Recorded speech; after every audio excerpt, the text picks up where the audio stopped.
Because when I first started going out with your dad, of course, I didn't want to think I'm getting with somebody like that, right? Saying, well, why do you do this?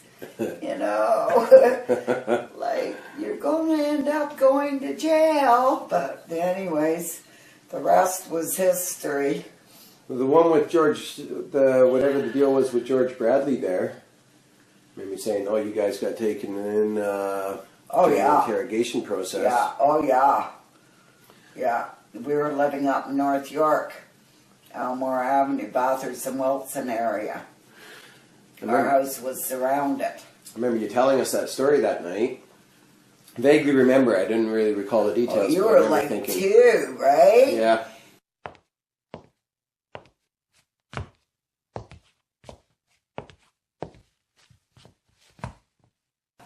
Knocked on the bathroom door, told his dad, I says, okay, here's your jeans. He opened the door, he says, duck down.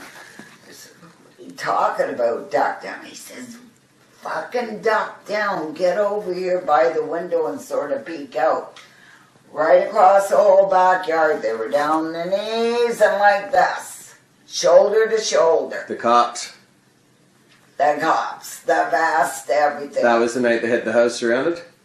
Yeah, it was, well, still light out, right? Okay. It had to be in the afternoon.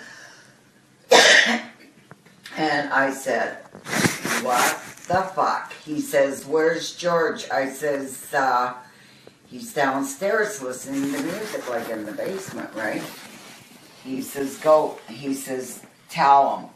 And he says, and tell him not to even bother taking his gun out because, like, you know, you'd be dead. Yeah, you're dead. And you and Benny, right? Kids in the house. So, oh yeah, so now I'm down and out the bathroom door, and going, just starting to go down to the basement. George is popping up the stairs, chewing gum like he always did. Him and I always chewed gum, right? Yeah. Hey, babe, what are you doing? I says, George, I said, the place is surrounded. So he started to turn and to run down to the basement. I says, please. I says, don't even get the gun. Yeah. Don't even think of running out in that backyard. They're going to shoot you dead. Yeah. Right? And I said, my boys are here. Right? I says, Stu's the one that showed me. Like, I just looked out the bathroom window and that. And by then, of course, your dad was in his pants and that was it. And the rest was the bullhorn. Oh, yeah. So now the phone starts going in the dining room. So, oh, yeah, the phone started going. And so I went to go to answer it. And there's a dining room window right there. And there's a cop car and the rifle's over top. So I'm dashing to the floor and not reaching to answer the phone. Don't know who I was hoping it was, but of course it was the cops. Your house is surrounded, right? And I said, yeah, do you mind pointing those rifles away from the window? I says, like, my boys are here. I've got two young boys in here. And anyways, I said, yeah, I'll pass the message along, whatever, right? And of course, then eventually your dad went out and talked to them. And he said, look, he says, I'll go back in and try to get him to come out, right? Mm-hmm. He says, talk him into coming out. He says, please, just don't come into our house. We got 2 small boys in there, and we don't want them seeing anything that they shouldn't be seeing. This is bad enough, right? So, yeah, and then eventually, like, George went out with your dad, and then they were in the house, and that was it. Davey was there, and he was like 16, and they were going to take you kids to Children's Aid. I said, fuck you. I says, this is my brother-in-law here, and I says, he's of age to watch these kids. Mm-hmm. I got on the phone with Doug and Janet right away. I says, please get down here. The cops think they're going to take the kids' children's aid. Davy's here. I says, but I says, I need you down here. I says, because, well, where are you going to be? I said, well, obviously I'm going for a ride, right? I'll be back later, right? I'm sure I'll be the first one home, right? So, yeah, because it wasn't me they wanted. They were just being asses by taking me, you know. Question her. I thought, here we go again, Bonnie and Clyde. Wow, fuck me. Shit. And all I could say to you and Benny is, while I'm getting changed in the room, I know I'm gone overnight, and I'm not freezing in a cell in short shorts and a little summer top. I'm putting some jeans on. There's that cop chewing his gum. Detective, right? Chewing his gum, looking me up and down. Like, how humiliating, you know what I mean? I'm trying to make you kids not be upset, to let you know I'm going to be gone for a while. Yeah. They just want to ask me some questions. I'll be back soon. And him stand there like a pervert, right? Huh. And yeah. And then I remember when they came in too, and through the front doors and that, because we had Toby, our Doberman. Yeah. And I'm not sure if we had Alice at the time. Like Billy's dog must have been, because I was calling George Alex. My brother-in-law's in the hospital, just lost his leg. Thought he was a friend of his from Buffalo. So we had both dogs, and they were talking about shooting the dogs. I'm yelling out of the bedroom, please don't shoot the dogs. They're fine.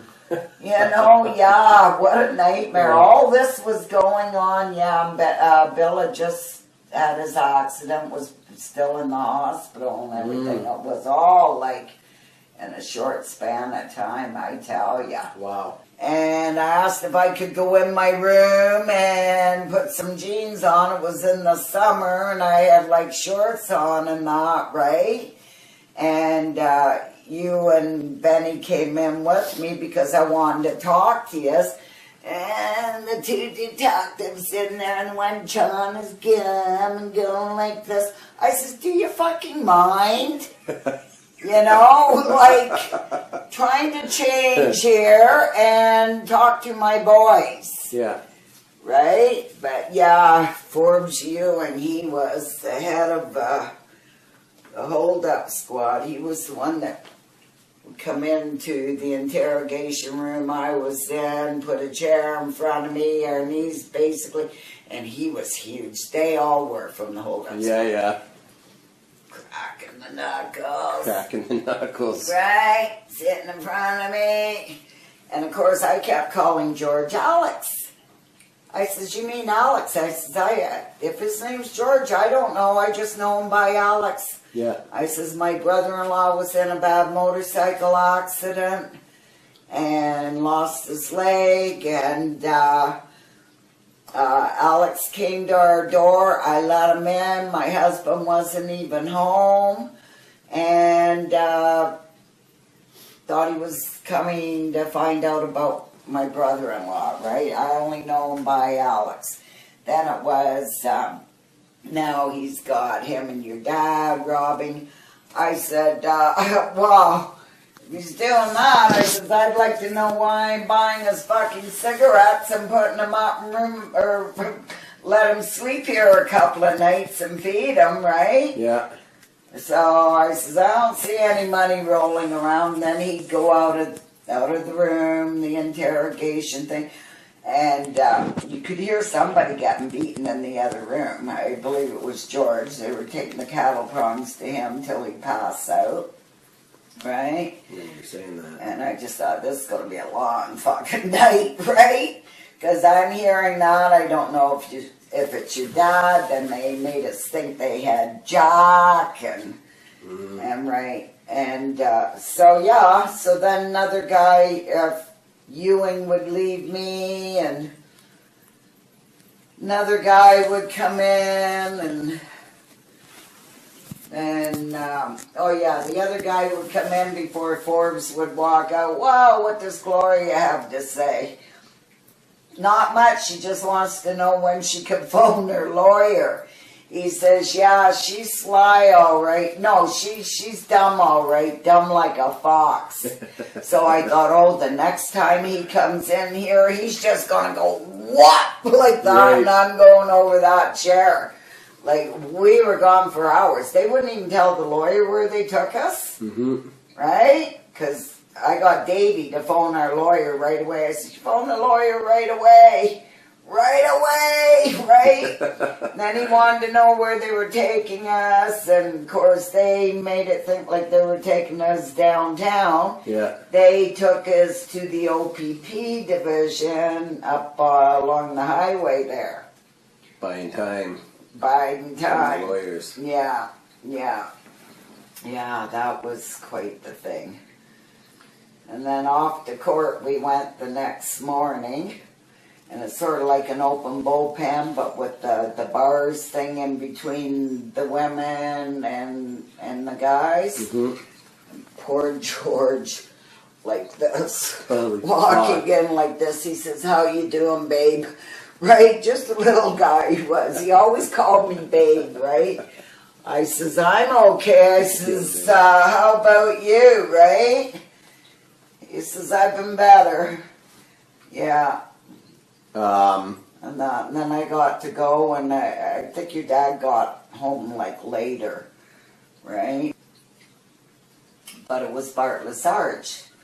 He brought George to our place, and then George was there, you know, I don't know, a couple of weeks, whatever, and yeah. That was because he did the two, right? He did the one. Was on the news or something, the manager said something on the news, and he went back and said, I'm back for the big one. Yeah. Because the manager made some cocky remark or something. Yeah, oh, he didn't get the big money. Yeah. Something like that, yeah. Yeah. So, yeah.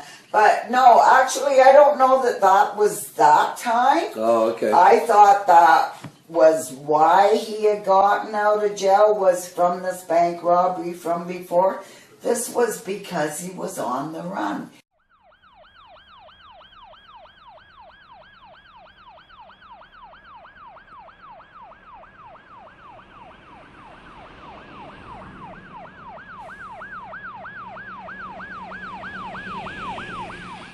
But anyways, then they got him down to some bikers, right?